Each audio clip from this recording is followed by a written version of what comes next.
ऐसा 1000 बार होगा जीवन में कि इमोशन नहीं आ रहा मन में, लेकिन अपेक्षा है कि आना चाहिए। ऐसा होता है, सास ससुर की मृत्यु पर इमोशंस कम आते हैं।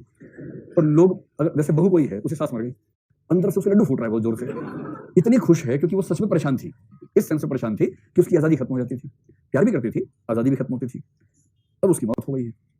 उसको अंदर से ईमानदारी की बात है कि सुख दुख के अनुपात में सुख थोड़ा ज्यादा हो रहा है, दुख भी है, ऐसा नहीं है दुख नहीं है, अनुपात में सुख थोड़ा ज्यादा है। माहौल ऐसा है कि उस माहौल में वो करे तो क्या करे, उस रोने की अपेक्षा है, समाज उम्मीद कर रहा है कि रोए। जो वहां पर हाड़ मतलब गला फाड़ फाड़ के रो देगा ठीक से आंसू सहित, आप समझ जाइए कि समझ गए, इंट्रा पर्सनल इंटेलिजेंस। पुरुषों में भी ऐसा क्या है, पुरुषों से बहुत अपेक्षा नहीं होती ना, कोई मर मरा जाए तो पुरुष लोग वहां पर जूते ठीक करते रहते हैं, उनको रोने वाला काम है नहीं उनका, अंदर जाके रोए अच्छे भी लगते रोते हुए, तो उनको बाहर खड़ा करते हैं कि अब जूते उते देखो, और खाना वाना बन रहा है वो देखो, टिंडा विंडा कटा के नहीं कटा वो देखो।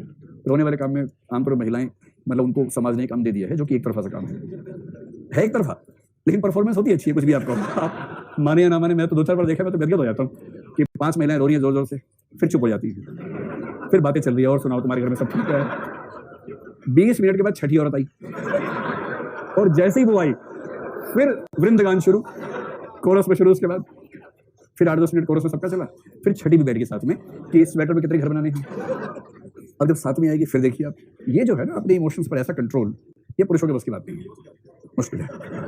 चलिए भाई चलिए, तो जल्दी से मुझे ये बताओ कि थियरी ऑफ मल्टीपल इंटेलिजेंसेस किसकी थी?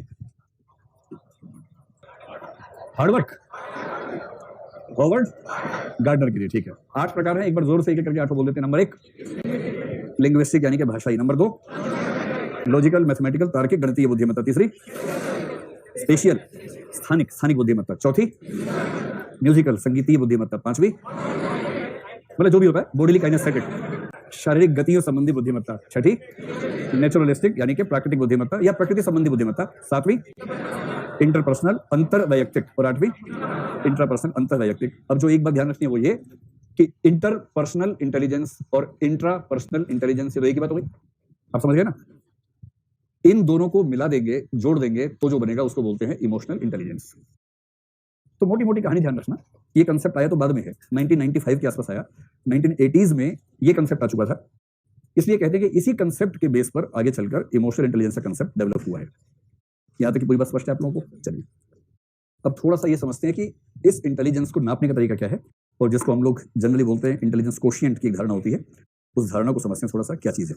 तो आईक्यू क्या चीज है, इंटेलिजेंस कोशिएंट क्या चीज है?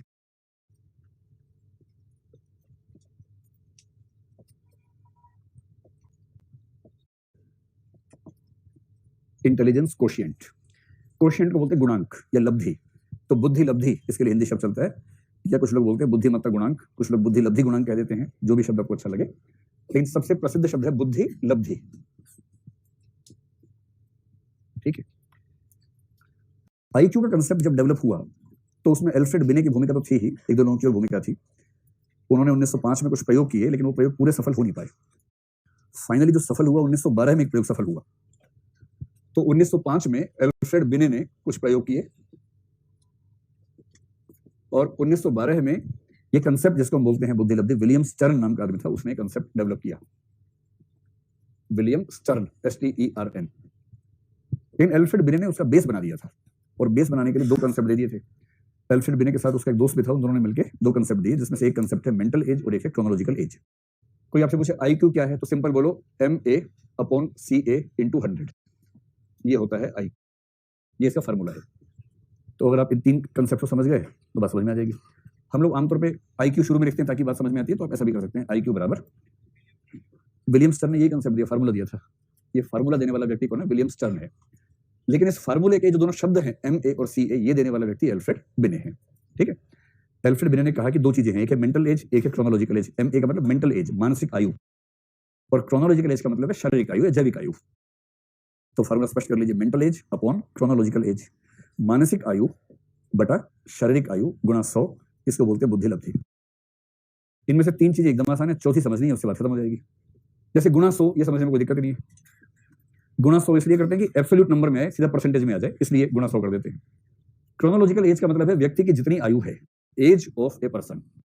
तो आपकी जो भी एज है, अगर आप अपना आईक्यू निकालेंगे तो उसमें नीचे वही एज आ जाएगी, 16 साल, 17 साल, 20 साल, 22 साल, जो भी एज है वो एज नीचे लिख देंगे। अब कितना सिंपल है मैथमेटिक्स, देखिए। अगर नीचे है 22, आपकी एज मान लेते 22 साल, गुणा होना है 100 से, इधर x है मान लीजिए। अगर x 22 से ज्यादा होगा तो स्कोर 100 से ज्यादा होगा या कम होगा? 100 से ज्यादा होगा, हाँ या ना? और यदि x, कहाँ गया x? यदि x 22 से कम होगा तो फाइनल स्कोर 100 से कम होगा। सिंपल बात है। तो इसका मतलब ये होगा कि अगर मेंटल एज आपके क्रोनोलॉजिकल एज से ज्यादा है तो आपका स्कोर 100 प्लस है। बेसिक सी बात है ना? अब घबरा तो नहीं रहे? पढ़ना चाह रहे हैं इसको आगे? पक्का? ठीक है, बहुत सिंपल सी बात है। यदि आपका मेंटल एज आपकी क्रोनोलॉजिकल एज से ज्यादा है तो स्कोर 100 से ज्यादा है। यदि मेंटल एज और क्रोनोलॉजिकल एज बराबर है तो स्कोर कितना आएगा? 100 आएगा। So simple. और यदि आपकी मेंटल एज क्रोनोलॉजिकल एज से कम निकल गई तो स्कोर क्या आएगा? 100 से कम होगा, -100 मान लीजिए, उससे नीचे होगा 80, 90, 50, 40 जो भी होगा उसके नीचे होगा, 100 से ऊपर नहीं होगा। तो इसका मतलब ये हुआ कि आईक्यू तो निकालना है, वो तो रिजल्टेंट है। क्रोनोलॉजिकल एज हमें पता ही है, 100 हम जानते हैं। अगर मेंटल एज का कंसेप्ट समझ में आ जाए तो ये पूरा कंसेप्ट समझ में आ जाएगा। इतना ही तो मामला है। तो मेंटल एज क्या है वो समझते हैं।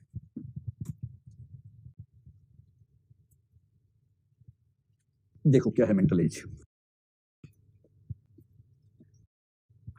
जैसे मान लेते हैं कि एक टेस्ट बनाया हमने, उसमें रीजनिंग के 100 क्वेश्चंस हैं, रीजनिंग के हैं।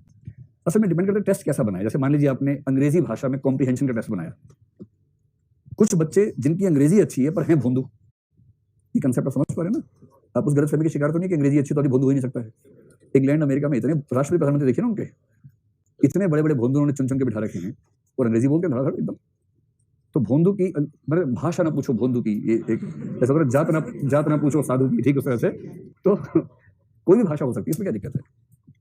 तो क्या होगा कि अंग्रेजी कॉम्प्रिहेंशन के एग्जाम में कुछ भोंदू जिनकी इंग्लिश अच्छी है अच्छा स्कोर कर लेंगे, और कुछ हंस जो अंग्रेजी में कमजोर हैं बेचारे पास नहीं हो पाएंगे, जो हिंदी माध्यम का मूल संकट रहा भी है। और भारत सरकार कहेगी हमने इंटेलिजेंस को टेस्ट कर लिया, जबकि वो इंटेलिजेंस का टेस्ट संसाधनों के अंतर से, भाषा के बचपन से मिले माहौल के अंतर से खराब हो गया। इसलिए कुछ लोग कहते हैं कि जब भी आईक्यू टेस्ट करो उसमें लैंग्वेज बीच में लेके मत आओ, क्योंकि लैंग्वेज आते ही सामाजिक आर्थिक अंतर रोल प्ले करेंगे बीच में अपना। फिर कुछ लोगों ने कहा ठीक है, फिर रीजनिंग के सवाल ले आते हैं। एक पासा है, पासे में ऊपर 1 बना हुआ है, तो बताओ उसके नीचे क्या होगा? बताओ, तो 6 होगा। और फिर दूसरा आया कि सभी चिड़िया कुत्ते हैं, कुछ कुत्ते गधे हैं, तो बताओ कुछ गधे क्या हैं? बच्चे का मन कर रहा है पेपर जिसने बनाया वो है बेसिकली है, लेकिन ये कैसा सवाल बताते हैं यार तुम? चिड़िया कहाँ गधा होता है?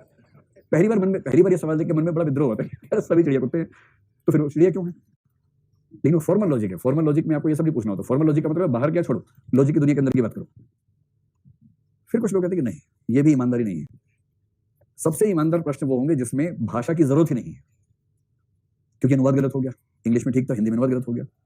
तो कुछ कहते हैं इमेजेस पे काम करो कि 4 चित्र हैं, 5वां कौन सा होगा? इसमें भाषा भी नहीं आ रही, बीच में कॉम्प्रिहेंशन स्किल्स भी नहीं आ रही हैं, तो ये ज्यादा नेचुरल हो जाएगा। इसलिए आईक्यू के सबसे अच्छे टेस्ट वो हैं जो लैंग्वेज न्यूट्रल होते हैं, जिसमें लैंग्वेज का रोल बीच में नहीं आता है। उससे अलग अलग समाज के व्यक्तियों के इंटेलिजेंस को एक साथ हम नाप सकते हैं। एज्यूम कीजिए कि 100 क्वेश्चन का टेस्ट है। आपने क्या किया, 10 साल के, 12 साल के, 14 साल के, 16 साल के, 18 साल के, 20 साल के और 22 साल के। इसका मतलब ये नहीं कि आईक्यू टेस्ट सम संख्या में ही होता है, बोर्ड पे जगह कम है, विषम में भी हो सकता है ना, 11, 13, 15 उसमें भी हो सकता है, संयोग से ऐसा लिखा है। ठीक है, आपने इन सभी एज के 100 बच्चों को पकड़ लिया कि आओ भैया तुम्हारा टेस्ट लेंगे, और उन सबको ये पेपर दे दिया। एक निश्चित समय दिया कि 1 घंटे के अंदर आपको इसमें अधिकतम सवाल सॉल्व करने हैं और नेगेटिव मार्किंग नहीं है, और पेपर होते ही एक समोसा मिलेगा। तो पूरा पेपर करोगे तो होगा, वरना नहीं मिलेगा समोसा। तो बच्चे इस प्रोत्साहन में पूरा कर लेते हैं पेपर कम से कम, ताकि टेस्ट ठीक से हो जाए। और फिर आपने क्या किया, आपने उन सबका स्कोर निकाला, 100 के 100 व्यक्तियों का स्कोर निकाल के एवरेज स्कोर काउंट कर लिया, टोटल करके 100 से भाग किया, जो स्कोर आ गया एवरेज स्कोर हो गया। और आपने पाया कि 10 साल के बच्चों का एवरेज स्कोर उस पेपर में 70 नंबर आया है, 12 वालों का 74 आया है, इनका 78 आया, इनका 80 आया, इनका 84, इनका 88, इनका 94। 100 में से इतने नंबर आए हैं, एवरेज है ये। ठीक, आपने जिन 100 बच्चों को चुना था ध्यान रखा था कि वो 100 एक जैसे ना हो, एक अच्छे स्कूल के 100 बच्चे चुन लिए ऐसा नहीं।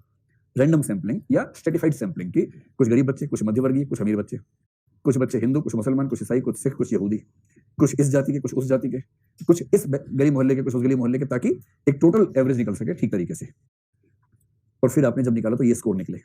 अब ध्यान रखना है, 14 साल का बच्चा इस पेपर में यदि 78 नंबर लाता है तो हम कहेंगे कि वो एवरेज बच्चा है। ठीक, तो 14 साल का बच्चा अगर इस पेपर में 78 लाया तो एवरेज हो गया, लेकिन 14 साल का बच्चा यदि इसमें 78 से कम लाया तो बिलो एवरेज है, ज्यादा लाया तो एबव एवरेज है।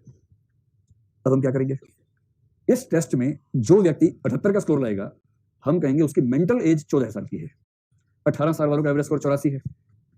अब आपको किसी ने कहा कि चलो बबुआ टेस्ट दो, आपने टेस्ट दिया और मान लीजिए कि आपका स्कोर आया 98 100 में से, सारा स्केल ही फोड़ दिया आपने तो स्केल को आगे बढ़ा देते हैं कि 24 साल के व्यक्ति ने 98 का स्कोर लिया।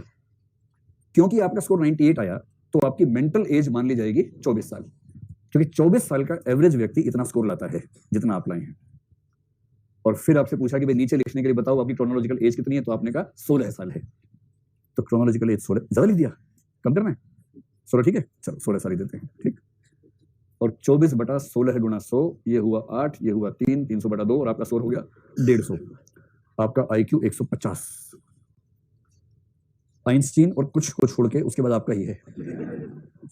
अगर 150 है, 150 बहुत ठीक ठाक होता है, स्कोर कम नहीं होता है, लेकिन हाँ होता है, ऐसा नहीं कि नहीं होता है, 150 का स्कोर भी होता है कुछ लोगों का, 200 के आसपास भी है, कुछ लोग तो क्लेम करते हैं कि 200 के ऊपर भी कुछ लोगों का हुआ दुनिया के इतिहास में, होता है। IQ कंसेप्ट समझ में आ गया? तो मैं 3 वाक्य बोलता हूँ, जोर से बोलना हाँ समझ में आ रहा है, वाक्य सुनने के बाद बोलना। पहला, मेंटल एज का मतलब है कि मैंने किसी परीक्षा में उतना स्कोर हासिल किया जितना स्कोर उस खास उम्र के व्यक्ति औसत रूप से हासिल करते हैं। यदि मैंने किसी टेस्ट में 100 में से 80 नंबर लिए और उस टेस्ट में 14 साल के बच्चे औसतन 100 में से 80 नंबर लाते हैं तो मेरी मेंटल एज 14 साल है। नंबर 2, क्रोनोलॉजिकल एज का मतलब है वह स्कोर जो मेरा फिजिकल एज है, जो मेरे शरीर की आयु है। मेंटल एज को क्रोनोलॉजिकल एज से भाग देके 100 से गुणा करके जो स्कोर आएगा उसको बोलेंगे मेरा IQ स्कोर। अगर IQ स्कोर 100 है तो परफेक्ट है, ना खुशी ना गम। 90 से 110 के बीच में है तो कभी खुशी कभी गम, कोई चिंता की बात नहीं है, ठीक ही है। मतलब 110 के जितना आगे है उसमें एक दो कंसेप्ट बेल कर्व होती है। मैं चाह रहा हूं कि मैं अगली क्लास में आपको 15 मिनट और इंटेलिजेंस पढ़ा के फिर इमोशन वाले पे आऊं, आप चलेंगे?